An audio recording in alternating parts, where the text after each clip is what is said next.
ప్రభునందు నాకు అత్యంత ప్రియమైనటువంటి వారలారా, మన ప్రభువును రక్షకుడైనటువంటి యేసుక్రీస్తు వారి యొక్క శుభనామంలో మీ అందరికీ నా హృదయపూర్వకమైన శుభములు, వందనములు తెలియజేస్తున్నాను. ఉదయకాల సమయంలో దేవుని వాక్యాన్ని ధ్యానం చేసుకుందాము. ఈరోజు వాక్య ధ్యానము కొరకు మనం తీసుకున్నటువంటి లేఖన భాగము కీర్తన గ్రంథము 5వ అధ్యాయం 12వ వచనం చదువుకుందాం. యెహోవా నీతిమంతులను ఆశీర్వదించువాడవు నీవే, కేడెముతో కప్పినట్లు నీ వారిని దయతో కప్పెదవు. కావున నీ నామమును ప్రేమించేవారు నిన్ను గూర్చి ఉల్లసింతురు. ఆమేన్. దేవుని నామమునకు మహిమ కలుగును గాక. ఈ వాక్య భాగాన్ని మనం గమనించినట్లయితే ఇది భక్తుడైన దావీదు రాసినటువంటి కీర్తన. దావీదు తన జీవితంలో తన అనుభవాల నుంచి అనేకమైనటువంటి సత్యాలు నేర్చుకొని దేవుని కృపను బావుగా ఎరిగిన వాడై ఉండి ప్రభువునిపై ఆధారపడటం, ప్రభు యొక్క కృపను పొందుకోవటం బాగా అలవాటు పడిన వ్యక్తిగా ఉండి అనుభవపూర్వకంగా రాసినటువంటి కీర్తన. ఇక్కడ దావీదు చెప్తున్నాడు, యెహోవా నీవు నీతిమంతులను ఆశీర్వదించేవాడువు చెప్తున్నావు. అవును, ప్రభువు నీతిమంతులను ఆశీర్వదించే దేవుడు ఆయన. ఎవరైతే నీతిమంతులుగా ఆయన స్వరక్తంలో కడగబడి తన కుమార్తెలుగా కుమారులుగా అంగీకరించబడి నీచత్వాన్ని తిరస్కరించి నీతితో నడుచుకుంటూ ఉంటారో వారిని ఎప్పుడు కూడా ఆయన కంటికి రెప్పలా కాపాడుతూ ఉంటాడు, వారిని ఆశీర్వదిస్తూ ఉంటాడు.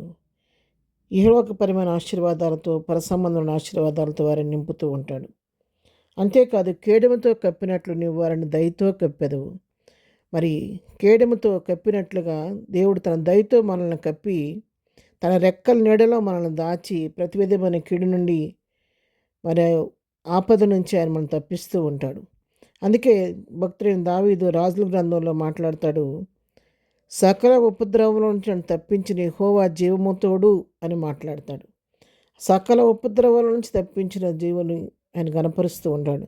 అవును ప్రియులారా, దేవుడు మనల్ని ఎప్పటికప్పుడు కేడంతో కప్పినట్టు ఆయన దయతో కప్పి కాపాడబట్లే ఎన్నో ఉపద్రవాల నుంచి మనం తప్పించబడుతూ ఉన్నాము, అపాయం నుంచి తప్పించబడుతూ ఉన్నాం. ఇంతవరకు నేటి వరకు సజీవులంగా ఉండి ఈ ఉదయకాలం ఈ పునరుద్ధాన దినాన ప్రభువును మనం స్తుతించగలుగుతున్నాము, ఘనపరచగలుగుతున్నాము, ఆయన వాక్యాన్ని మనం ధ్యానం చేయగలుగుతున్నామంటే ప్రభువు చూపిన ఉచితమైన కృపను బట్టి మాత్రమే, ఆయన దయని బట్టి మాత్రమే మనం ఇంతవరకు సజీవులుగా ఉండగలిగాం.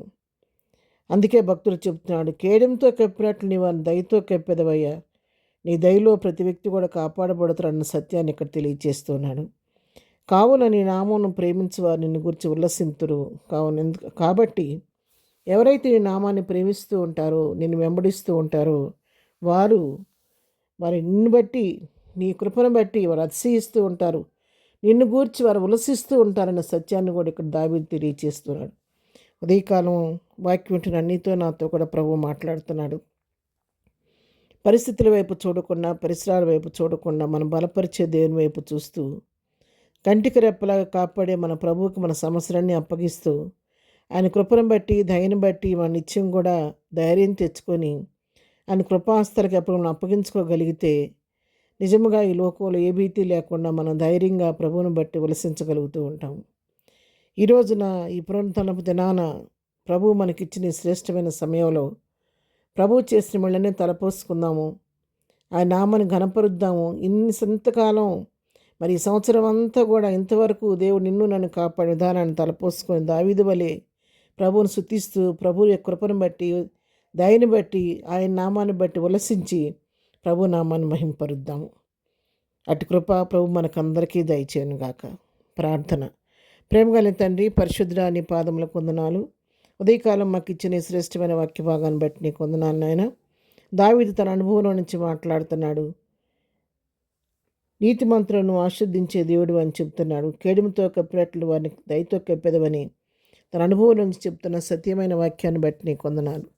అవును ప్రభువా, నీ బిడ్డలను మమ్మల్ని నిత్యమును ఆశీర్వదించే దేవుడు, కాపాడే దేవుడు, సంరక్షించే దేవుడు. మమ్మల్ని కూడా అన్ని పరిస్థితుల్లో కూడా మమ్మల్ని కేడెముతో కప్పినట్లు కప్పి నీ దయలో మమ్మల్ని భద్రపరిచి కాపాడిందేవా నీకు వందనాలు.